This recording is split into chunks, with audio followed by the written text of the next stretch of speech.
पांच तत्वर देह जड़ जाको नास्तिक जान जामे रहे जाको लखे सो पारख पहचान। आदरणीय सभी संत समाज सबके चरणों में मेरा त्रैवार साहित्य की स्वीकार हो। दूर दराज से आए हुए सभी भक्तगण, माता बहन, बच्चे पूजन, काफी देर से हम संतों के मुखारबिंद से गद्य और पत्र के माध्यम से सत्संग को श्रवण कर रहे थे। तो बात समझने की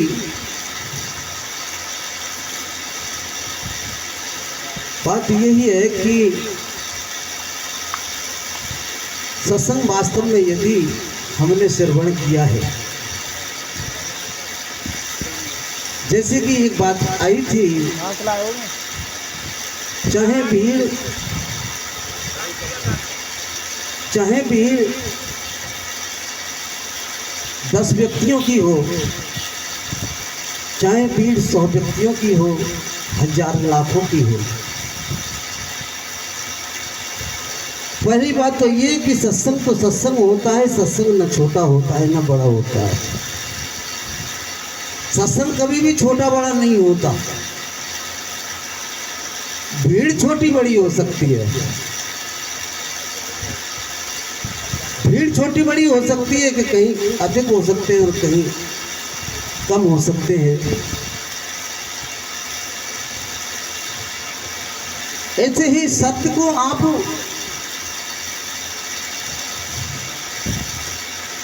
छोटा भी नहीं कह सकते और सत्य को आप बड़ा भी नहीं कह सकते, सत्य को आप बच्चा भी नहीं कह सकते, सत्य को आप बूढ़ा भी नहीं कह सकते। तो देख ले हो। तो समझने की बात यही है कि संतों कहिए श्रोता को संतो शांत स्वरूप, यहां से बात स्टार्ट होती है।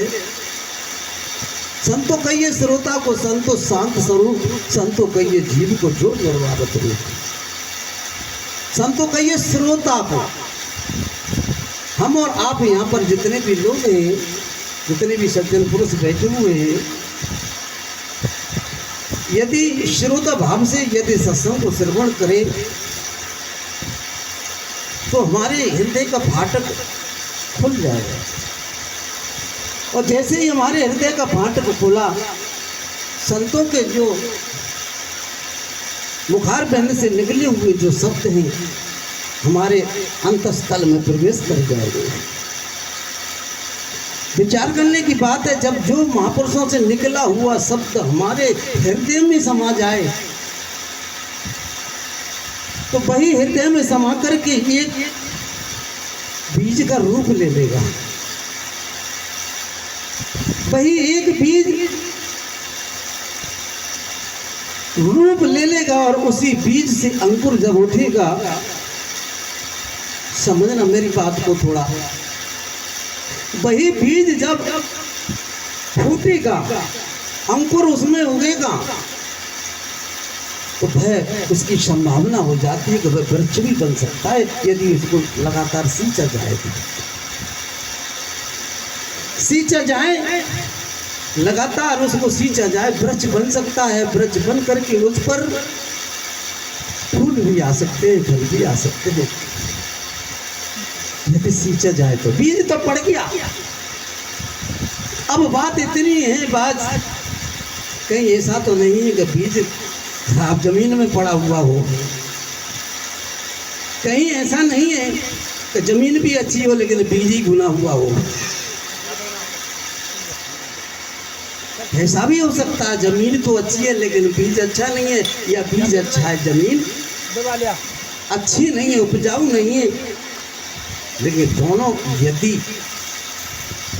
दोनों यदि एक दूसरे के सम अवस्था में यदि मिल गए, एक दूसरे की स्थिति में मिल गए, तो बात बन गई।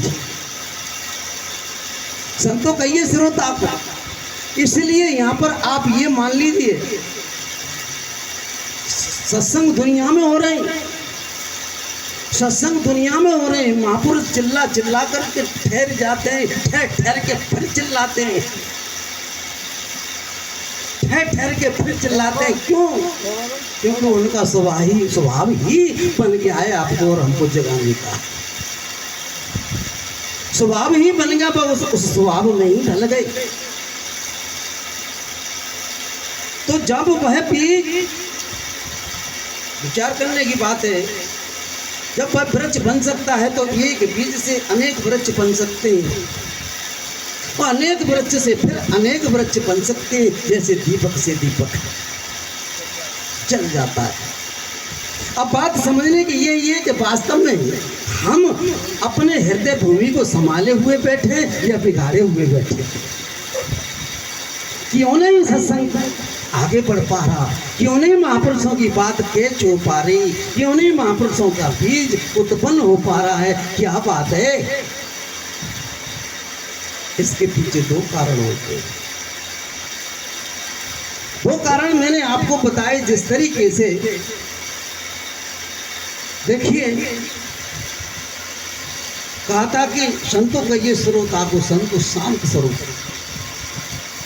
संतों का ये श्रोता को, श्रोता का ये सुनने वाले को। कैसे सुनो? सुनने वाला श्रोता कौन? जिस जगह पर उसका मन है उसी जगह पर उसका शरीर हो। जिस जगह पर मन है उसी जगह पर उसका शरीर हो। जब दोनों एक जगह पर हैं, ऐसा ना हो कि हमारा शरीर यहाँ है और मन कहीं दूर है, तो हम श्रोता नहीं है, केवल बैठे जरूर है शरीर से, लेकिन हम मन तो हमारा दूसरी जगह पर है। तो बताइए ग्रहण करने की क्षमता आएगी कहाँ से? वो तो दूसरी जगह पर चुंग रहा है, बैठा हुआ तो यहाँ है, लेकिन छलांग लगा रहा है कहीं अलग। तब छलांग दूसरी जगह पर लग रही है और वहां बीज किसमें डाल रहे हैं? वह हम किसमें बीज पड़ेगा? बीज पड़ने वाली जमीन तो है ही नहीं। क्या बात है ही नहीं जमीन। जमीन तो छलांग लगा रही है, मन रूपी जमीन दूसरी जगह पर फंसी हुई है। संतों कहिए श्रोता को, यानी दोनों, अब दोनों एक साथ एक जगह पर हो तभी बात बनेगी, तभी बात बनेगी। जैसे कहा है कि तन थिर मन थिर बचन थिर सुरत निरत थिर होए। तन थिर, मन थिर, बचन थिर, सुरत और निरत थिर होए।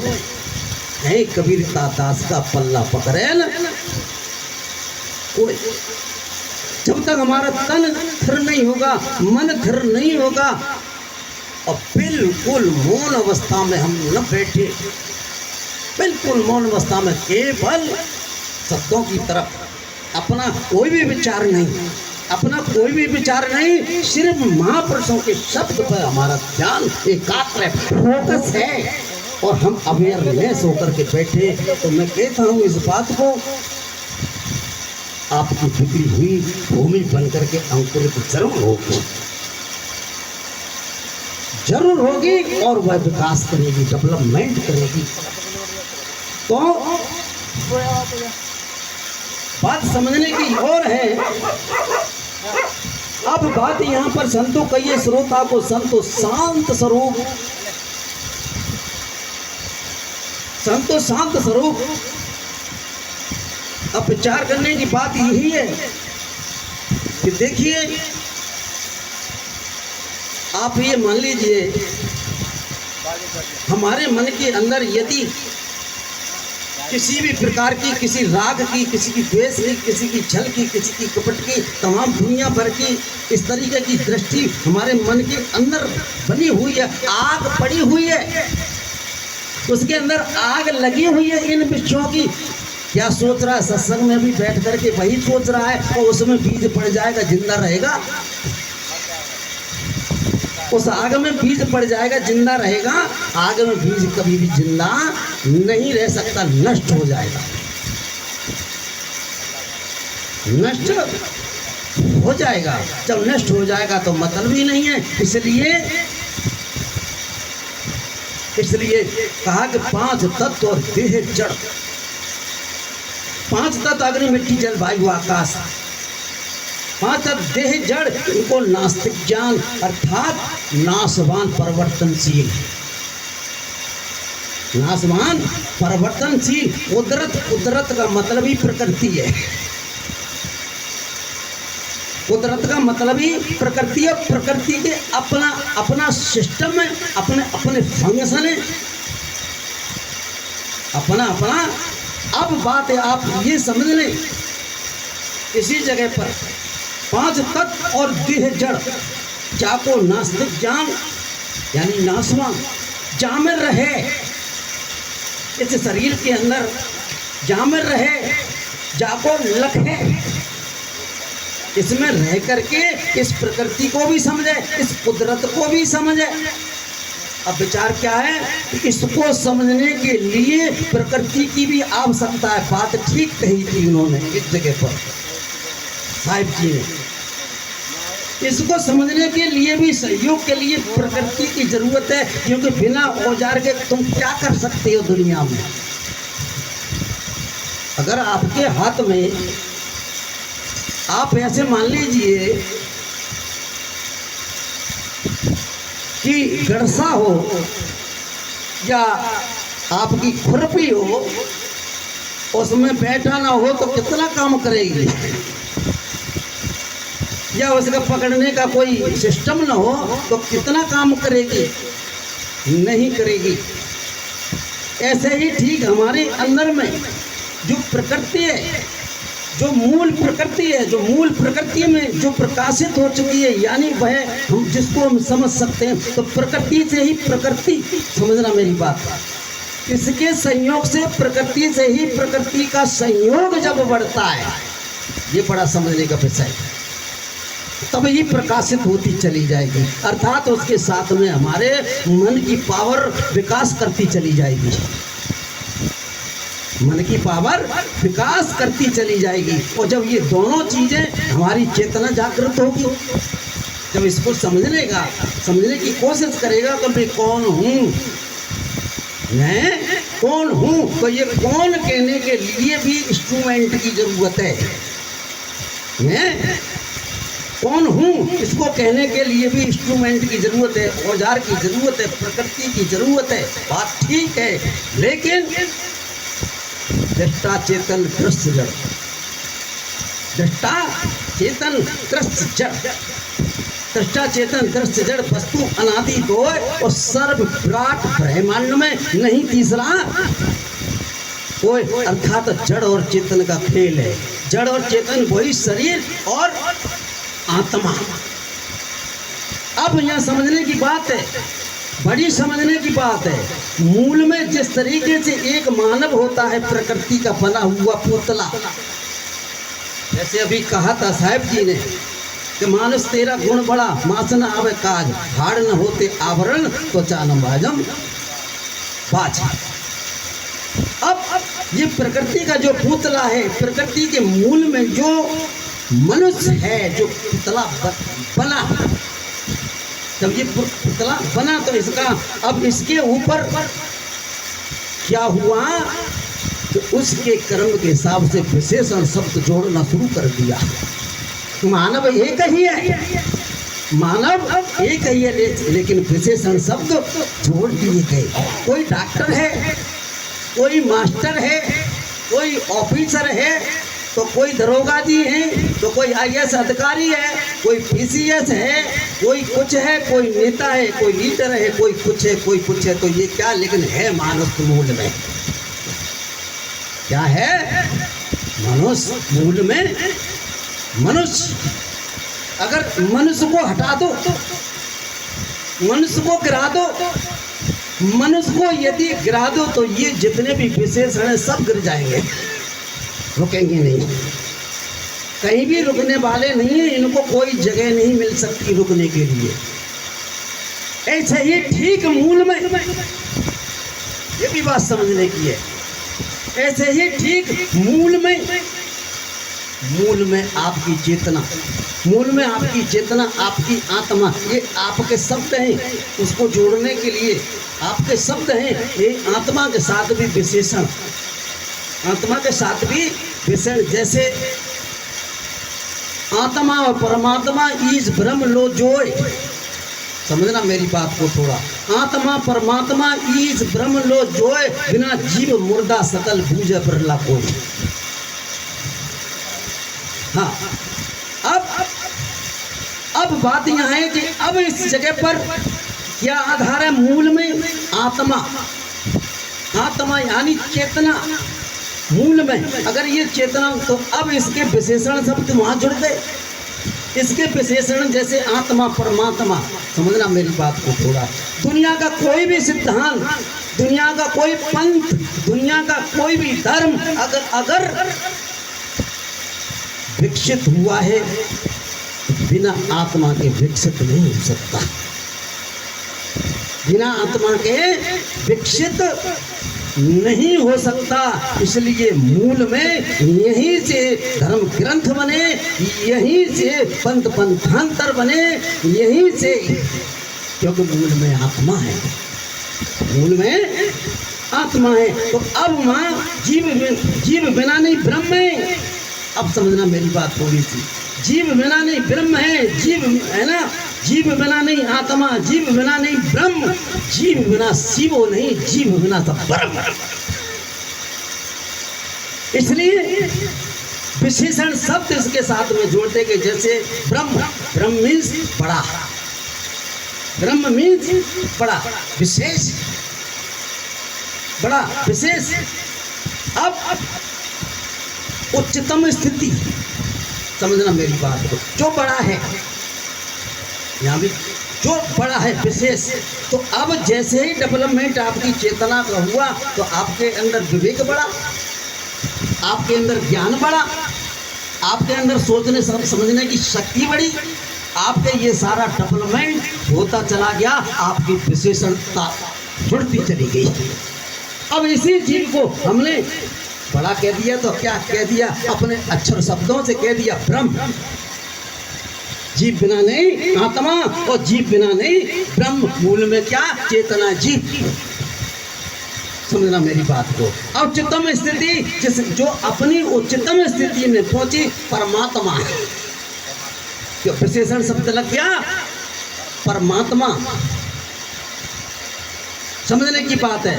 तो अब ऐसे ही ठीक विशेषण शब्द से ईश्वर, ये विशेषण शब्द आत्मा के साथ ही जुड़े हुए हैं सभी। और आत्मा को आप हटा दीजिए, पूरा धराशायी सब गिर जाएंगे, एक भी टटलने वाला नहीं है, बालू किसी भीतर लुढ़क जाएगी,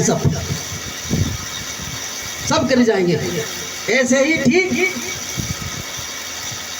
पांच तत्व देह जड़ जाको नास्तिक जान, जाम रहे जापू लगे सो पारख पहचान, अर्थात जड़ और चेतन को दोनों को समझ, दोनों को समझ, और इसकी क्रिया को और इसके प्रोसेस को, इसको समझने की कोशिश कर। और जब तक तू इन सारी चीज़ों के इसके प्रोसेस को नहीं समझेगा, तब तक तेरा अपना कोई विकास हो नहीं सकता।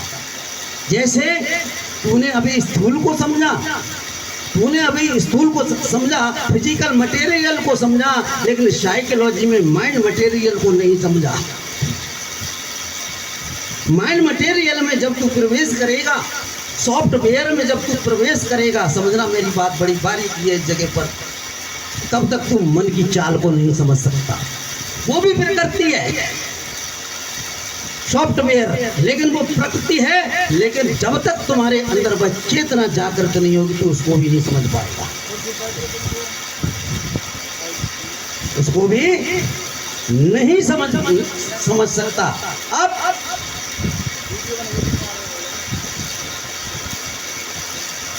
तो कहने का तात्पर्य यही है मेरा, कि जब तक हम अपने आप में इस चीज को न जाने कि मैं कौन हूँ, यहीं से सत्संग की शुरुआत होती है, वो यहीं आकर के एंड हो जाता है। अगर समझें तो समझे? तो यही जो शुरुआत होती है यही आकर के एंड हो जाता है, और इसके बीच में ये सत्संग का जितना भी खेल है ये चलता रहता है। और सही बात। तो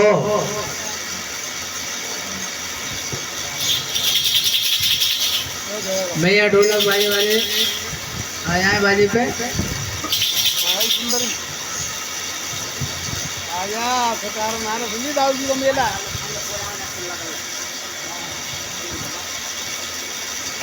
मेरा आ रहे यहाँ पर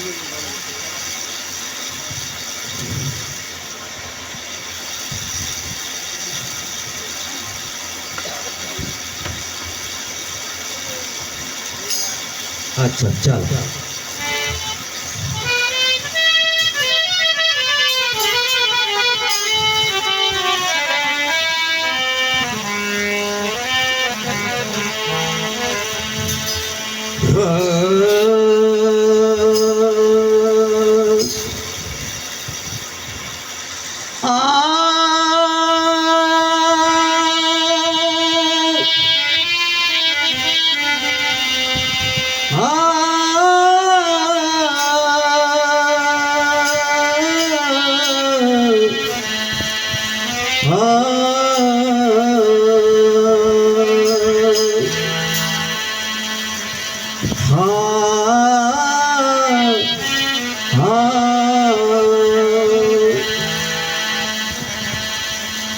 तो देखिए चलते चलते मेन पॉइंटों में एक बात और कहना चाहता हूँ, अंदर से उतर रही है कि देखिए हम और आप सभी टोटली जितने भी महापुरुषों के जो विचार होते हैं या सदग्रंथ, जितने भी संसार के अंदर जितने भी धर्म ग्रंथ हैं, उनको लिखने वाला एक मनुष्य ही है। कोई दूसरा अल्लाह परमात्मा खुदा उनको नहीं लिख के गया, आपके ही द्वारा लिखे हुए हैं वो सभी। अब बात यहाँ यही समझने की है कि जितने भी धर्म ग्रंथ हैं, जितनी भी शब्दावली शब्दकोश है, हम उस शब्दकोश को संग्रह करके स्मृति में जमा कर लेते हैं। समझ रहा? उसको सबको स्मृति में जमा कर लेते हैं। सूचना मार्ग यानी इंफॉर्मेशन, एडमिट माई माइंड। कहने का मतलब यह है कि उन सारे शब्दों को संग्रह करके अपनी मेमोरी में जमा कर लेते हैं और उसी को हम ज्ञान समझ बैठते हैं। यहीं से गड़बड़ हो जाता है मामला, यहीं से गड़बड़ हो जाता है। और उस गड़बड़ में ही अपने आप को ज्ञानी होने का दम घमंड करने लगते हैं कि हम तो बहुत बड़े ज्ञानी हैं। अब दूसरी बात यह है कि उन महापुरुषों के शब्दों के माध्यम से, उन सदग्रंथों के माध्यम से आप ऐसे मान लीजिए कोई अंधा आदमी है, कोई अंधा आदमी है और अंधे आदमी के हाथ में टॉर्च दे दी जाए तो अंधे के कछु काम करेगी? कछु काम न करेगी। तो का मतलब की है, लालटेन दे दी जाए तो वो आंधे के वो तो काम करे, लेकिन अंधे के लिए कोई काम ना करे, दूसरे के लिए तो कर सकते हैं। हाँ, अब बात यही है, ठीक। तो भाई जिस तरीके से भगवान गौतम बुद्ध ने कहा था आप दीप हो बाबा, अपने दीपक स्वयं बनो, प्योर ऑन लाइट, अपने दीपक स्वयं बनो। जब तक हम वो पूरे शब्दों को समझते रहेंगे कि भैया यही ज्ञान है, तो हम अंदर से जागृत नहीं हो पाएंगे। उन शब्दों के माध्यम से यदि अंदर से जागृत हो जाएंगे तो उन शब्दों का फायदा मिलेगा, अन्यथा फायदा नहीं, घमंड और हो जाएगा हम बहुत बड़े ज्ञानी हैं। ये चीज समझने की है।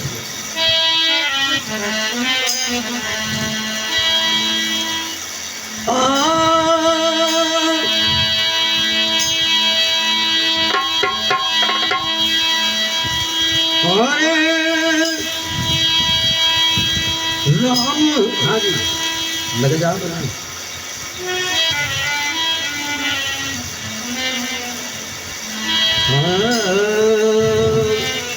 अरे राम नाई जानो वो तो राम को सुमरता। भाई राम नाय जाने वो तो राम को सुमरता।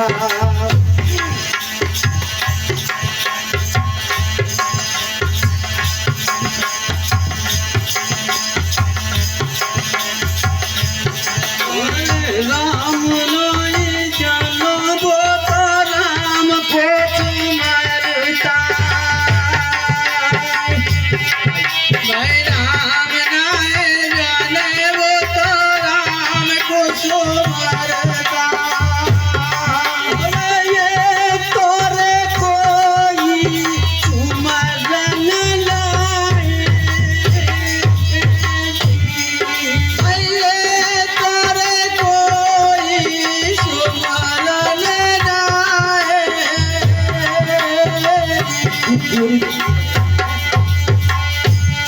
अरे राम नाई जानो वो तो राम को सुमरता।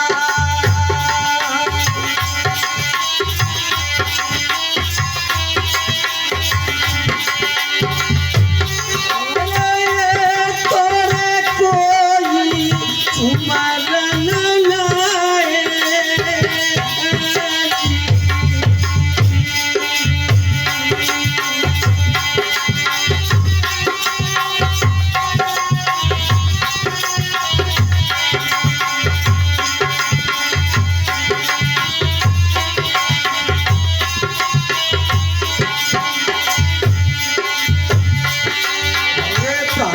तू बने रे भैया भक्ति नहीं जाने।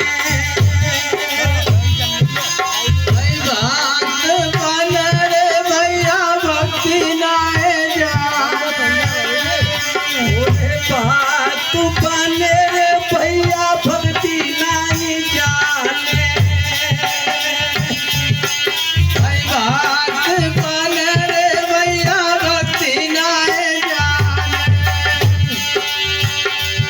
ओरे याद मर कोई भगति नहीं।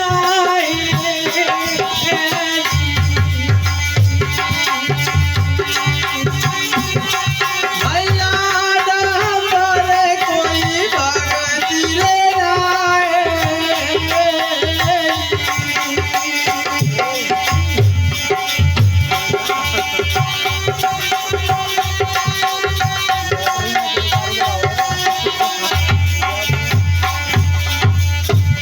ओरे साधुर बन के करी न साधना। भाई साधु रे बन के करी ना साधना।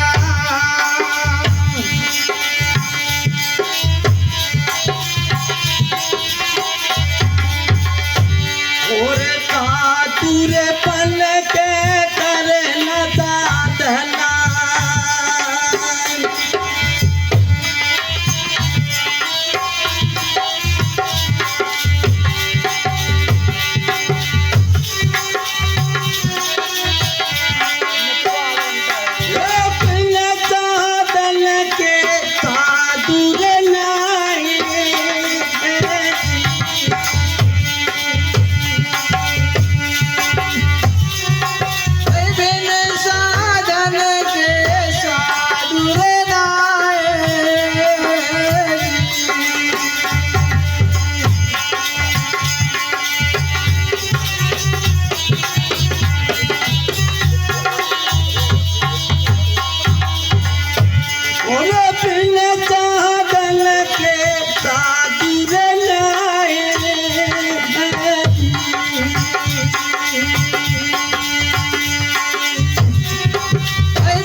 संत बने रे भैया शांति नहीं आवे।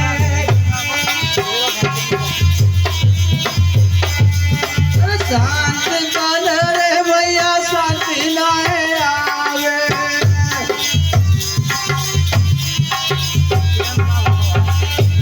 ओरे संत बने रे भैया शांति नहीं आवे। बिना साधन के शांति नहीं आ सकती।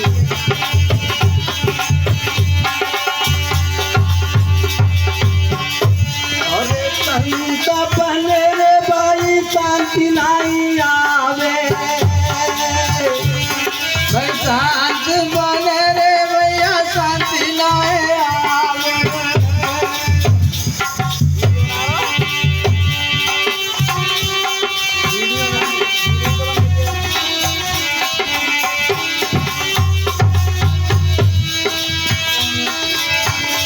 ओरे मेरा तू ज्ञान बिना रे कतुनाए जी।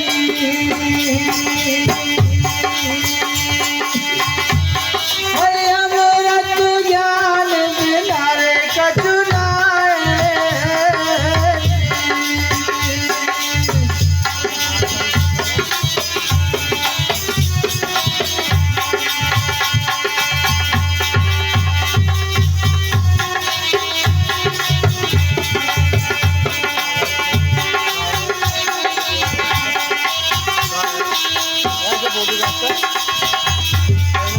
हम नहीं जानबो तो राम को तुम्हारे भाई राम नहीं जाने वो तो राम को सुमरता।